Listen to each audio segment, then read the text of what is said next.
Is there any indication that he's been possessed? None. It'd be written all over his face if he were.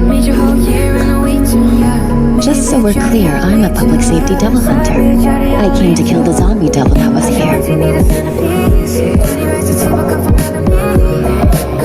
You have two options. Either you die by my hand as a depraved devil, or you let me keep you as a human being. For the record, my pets get delicious food.